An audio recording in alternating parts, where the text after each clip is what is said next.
David Brower was a smart man. He said, capitalism is a great idea, we ought to try it. By that he meant recognize the value of trees standing, of oceans thriving, of the many things that we rely on, the web of life that supports us all. That has value too, and should be figured into any economic model.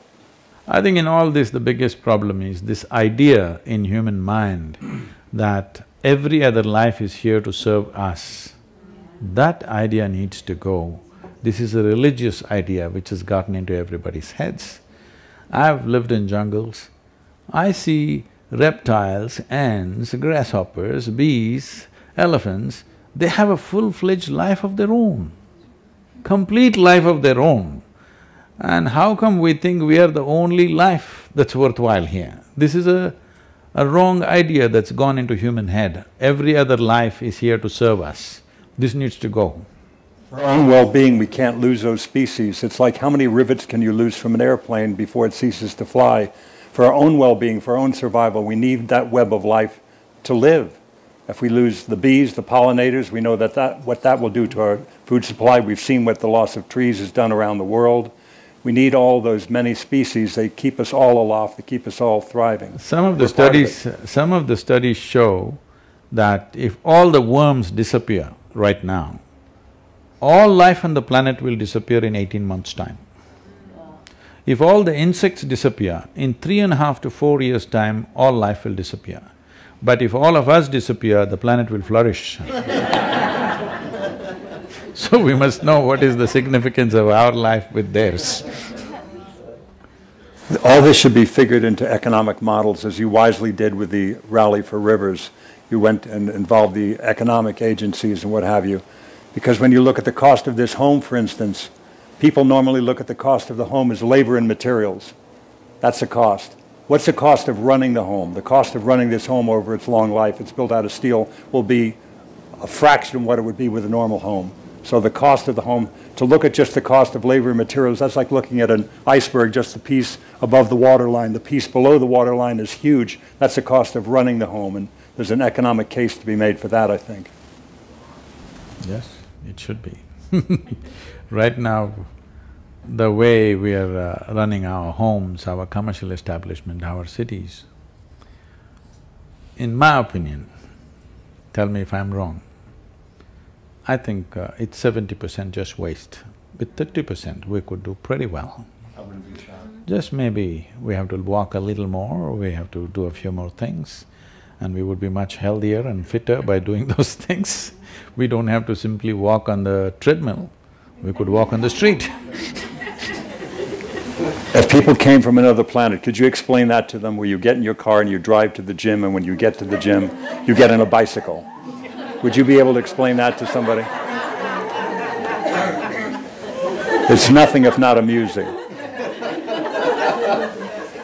What vision can you see for what could happen on this continent that is somehow similar to what happened with the Rally for Rivers? Is there a vision that you have for what could happen here? See, in comparison, if you want to see between India and North America, because you said the continent, right? Not the country, okay. The population and land ratio is extremely good here. So here, I think right now the most important thing that America should do is, I was today morning also speaking to someone about this. See, for whatever reasons, America has kind of found a leadership position in the world, not just as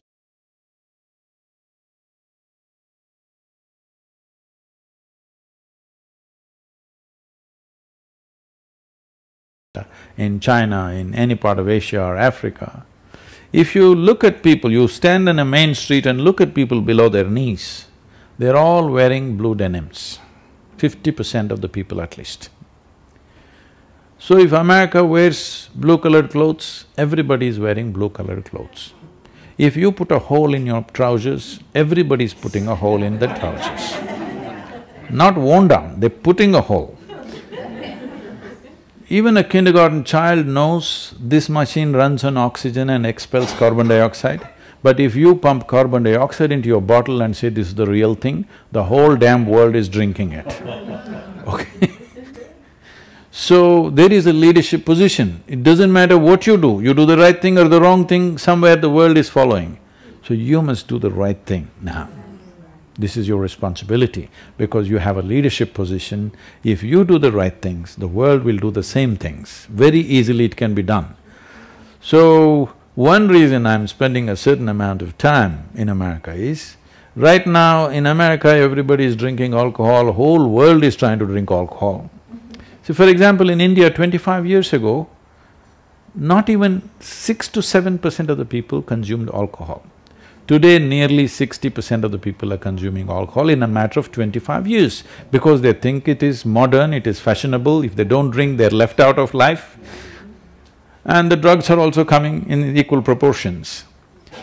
If America meditates, the world will meditate. When are you guys going to do it? That's all I'm asking. So, ecologically also, America needs to do the right things. Right now, one of the biggest concerns is the plastics. See, people are thinking plastic is some kind of an evil. No, plastic is a fantastic material. It's one of the best things we have produced in all these years of whatever we have done because you can reuse this 1,000 times if you wish. Only problem is right now, plastics are of different grades, all kinds of things, everybody is doing their own thing and you cannot recycle them together. If you recycle them together, it becomes downgraded and it just goes waste and then you don't know what to do with it. If you fix a certain grade of plastic as a compulsory usage, nobody in America can use any other plastic than properly recyclable plastic. Whether you take a Coke bottle or you take a vegetable crate or you take some other package, everything is same grade plastic. If you… then everything can be recycled effortlessly. It is the sorting out which is the biggest problem, do you understand? You cannot sort it. It's too complex, everybody throws everything, how to sort it? A simple thing I'm telling you, one of the biggest challenges for recycling the PET bottles, in the world we are using nearly 500 billion PET bottles are produced. This is nearly 1 million PET bottles per minute we're producing, okay? The PET means what you're using now for water, Coca-Cola, everything is in that… Polyethylene terephthalate. Huh? Polyethylene terephthalate. Yes. So now, if everything is one single grade, very easily we'll recycle. This bottle recycling in India is nearly 100%. 65% in organized sector, 15% in unorganized sector, 10% of the bottles are simply being reused in homes. Very little is lost because we have manpower to pick it. But now one of the biggest challenges is the paper label that's on it, they're not willing to change that. You just have to print your Coca-Cola directly on the thing. You cannot separate the paper and the plastic. This is not allowing us to recycle. Do you understand? In India, they hire people, women and children sitting there and ripping off the papers. With that paper you cannot recycle. If the paper goes into the recycle, the plastic gets downgraded. So like this, there are very simple problems. It's just because we don't care it's not happened, not because there's no technology, not because it's economically impossible for us to do. We've not cared enough to pay attention to these things. This is a simple thing, if all of you here, if you push for this in your governments, that America uses only one grade of plastic. There are 6 grades of recyclable plastic, 100% recyclable plastics. Only one you use. Believe me, if this becomes the law everywhere in the world, one big problem is gone. Right now they're saying by 2050, the amount of plastic in the oceans in weight will be equal to the amount of fish in the ocean. Can you beat that? What's wrong with us? It's not a simple problem. I'll tell you, the Wellingary Hills, our backyard, where we are, our India center, Our backyard is 10,000 square miles of rainforest. There are elephants, tigers and all kinds of wildlife. There is one pilgrim place where people climb up and go down. This is only once a year, 2 months, lots of pilgrims, nearly 1 million pilgrims go. So they were just throwing plastic all over the place. Some elephants died, lot of deer died. Then we decided, we will stop all the pilgrims at the base of the mountain and give them a cloth bag. Take away all their plastic bags and give a cloth bag. A few businesses came and supported us with, whatever they printed their complimentary bags and they gave. And we went up the mountain with about 6,000 volunteers and we brought back 18 tons of plastic just in the form of covers, okay? Just the covers. These covers float around and unknowingly the animals just eat it and it gets stuck in their esophagus and they die because of this.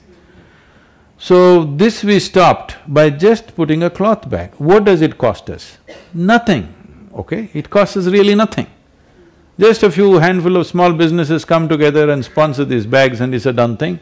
And this bag is reusable, they can use it 25 times, it's a cloth bag.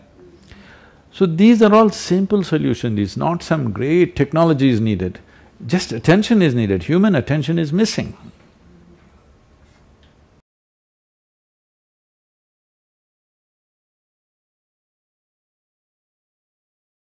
Transforming our agricultural system. See, there are ways of looking at it as to what is ideal thing to do or what is the small corrections we can do so that we are in a little better place. These are two ways to look at it. Because if we talk about the ideal, people will anyway give it up. They're not going to make all those changes in their life. Well, Ed is growing everything that he needs, I believe.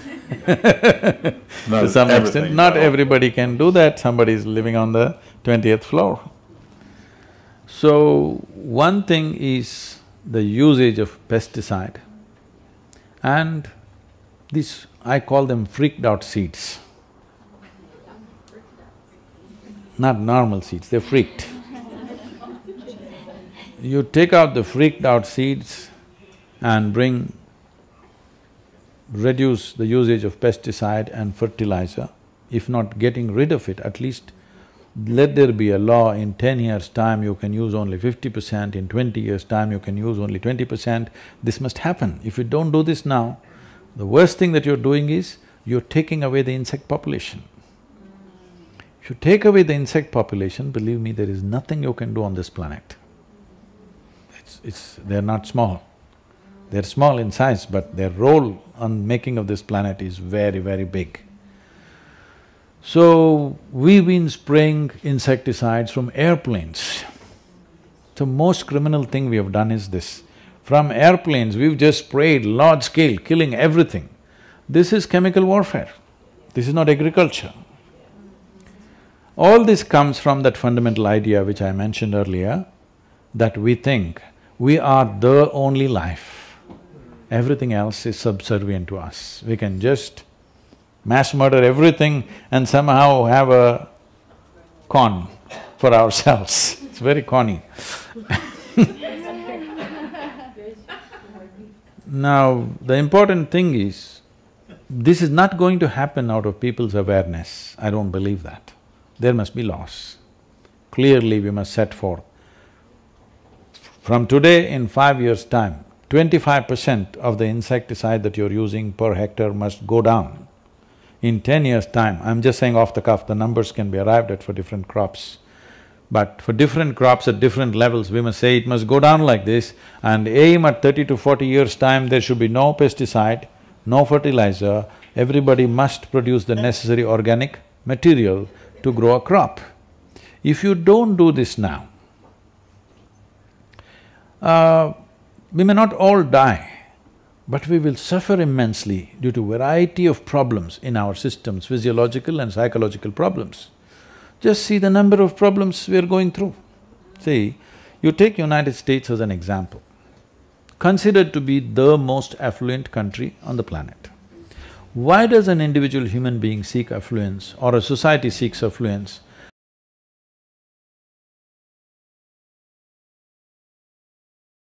He seeks affluence because choice of nourishment. Once that is taken care of, it's a choice of lifestyles. So a society which has an enormous choice of nourishment and lifestyle spends $3 trillion on its healthcare for 300 million people. This is a crime against humanity.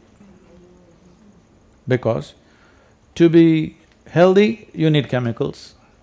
To be peaceful, you need chemicals. To be joyful, you need chemicals. For everything, you need chemicals.